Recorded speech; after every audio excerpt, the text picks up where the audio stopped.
بسم اللہ الرحمن الرحیم۔ السلام علیکم ناظرین۔ ٹیچر نے پڑھانا چھوڑا، بھاگاں بھاگ اس کے پاس جا پہنچی۔ بڑی نرمی سے دریافت کیا کہ کیا بات ہے بیٹی، کیوں رو رہی ہو؟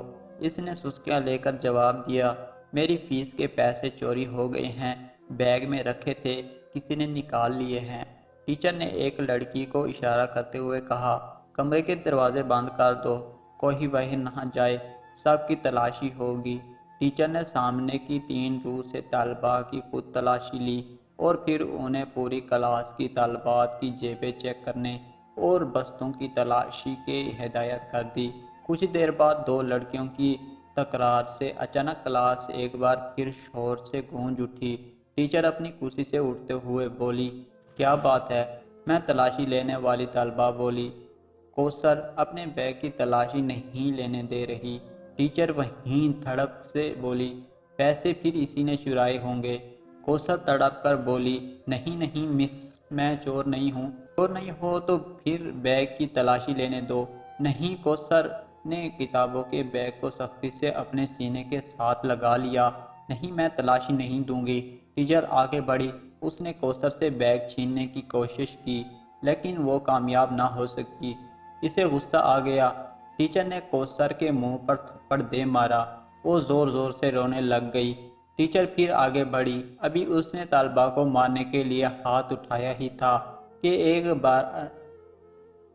ایک بارعب آواز گونجی، رک جاؤ۔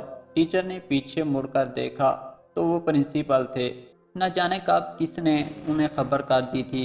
انہوں نے طالبہ اور ٹیچر کو اپنے دفتر میں آنے کی ہدایت کی اور واپس لوٹ گئے۔ پرنسپل نے پوچھا، کیا معاملہ ہے؟ ٹیچر نے تمام ماجرا قحط سنایا۔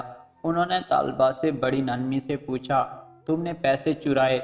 نہیں، اس نے نفی میں سر ہلا دیا۔ کوثر کی آنکھوں میں آنسو بھر آئے تھے۔ بالفرض مان بھی لیا جائے، پرنسپل متانت سے بولے، تمام طالبات اپنی اپنی تلاشی دے رہی تھی، تم نے انکار کیوں کیا؟ کوثر خاموشی سے میڈم کو تکنے لگی۔ اس کی آنکھوں سے 2 موٹے موٹے آنسو نکل کر اس کے چہرے پر پھیل گئے۔ ٹیچر نے کچھ کہنا چاہا، پرنسپل نے ہاتھ اٹھا کر اسے روک دیا۔ پرنسپل کا دل طالبہ کا چہرہ دیکھ کر اس سے چور مارنے پر آمادہ نہ تھا، پھر اس نے تلاشی دینے کے بجائے تماشا بنانا گوارا کیوں کیا؟ اس میں کیا راز ہے؟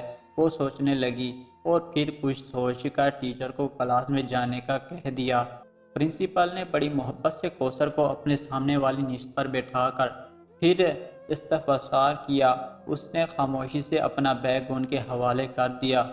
پرنسپل نے اشتیاق، تجسس اور دھڑکتے دل کے ساتھ بیگ کھولا، مگر یہ کیا، کتابوں کاپیوں کے ساتھ ایک پھولا چپکا ہوا چھاپر بیگ بھی باہر نکل آیا۔ طالبہ کو یوں لگا جیسے اس کے دل سینے سے باہر نکل آیا ہو۔ کوثر کی ہچکیاں بند گئی۔ پرنسپل نے چھاپر کھولا، اس میں بچے کچے کھانے، نان، کچھ کباب اور چکن کی بوٹیاں۔ سارا معاملہ پرنسپل کی سمجھ میں آ گیا۔ وہ کانپتے وجود کے ساتھ اٹھی، روتی ہوئی کوثر کو گلے لگا کر خود بھی رونے لگ گئی۔ کوثر نے بتایا، میرا کوئی بڑا بھائی نہیں، دیگر 3 بہن بھائی اس سے چھوٹے ہیں۔ والدین صاحب ریٹائرمنٹ سے پہلے ہی بیمار رہنے لگے تھے، گھر میں کوئی اور کفیل نہیں تھا، پنشن سے گزارا نہیں ہوتا، بھوک سے مجبور ہو کر ایک دن رات کا فاقہ تھا، ناشتے میں کچھ نہ تھا، کالج آنے لگی تو بھوک اور نکاہت سے چلنا مشکل ہو گیا۔ میں ایک ٹکا کباب کی دکان کے آگے سے گزری تو کچرے میں کچھ نان کے ٹکڑے اور ادھ کھانا ایک چکن پیس پڑا دیکھ بے اختیار اٹھا کر کھا لیا۔ قریبی نل سے پانی پی کر خدا کا شکر ادا کیا۔ پھر ایسا کئی مرتبہ ہوا۔ ایک دن میں دکان کے تھڑے پر بیٹھی پیٹ کا دوزخ بھر رہی تھی کہ دکان کا مالک آ گیا۔ اس نے مجھے دیکھا تو دیکھتا ہی رہ گیا۔ نان اور کباب کے ٹکڑے کھاتا دیکھ کر پہلے وہ پریشان ہوا، پھر ساری بات اس کی سمجھ میں آ گئی۔ وہ ایک نیک اور ہمدرد انسان ثابت ہوا۔ میں نے اسے اپنے حالات سچ سچ بتا دیے۔ اسے بہت ترس آیا۔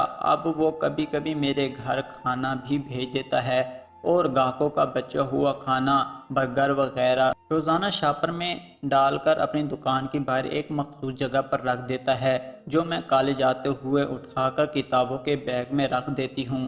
اور جاتے ہوئے گھر لے جاتی ہوں۔ میرے امی ابو کو علم ہے، میں نے کئی مرتبہ دیکھا ہے لوگوں کا بچہ کچا کھانا کھاتے وقت ان کی آنکھوں میں آنسو ہوتے ہیں۔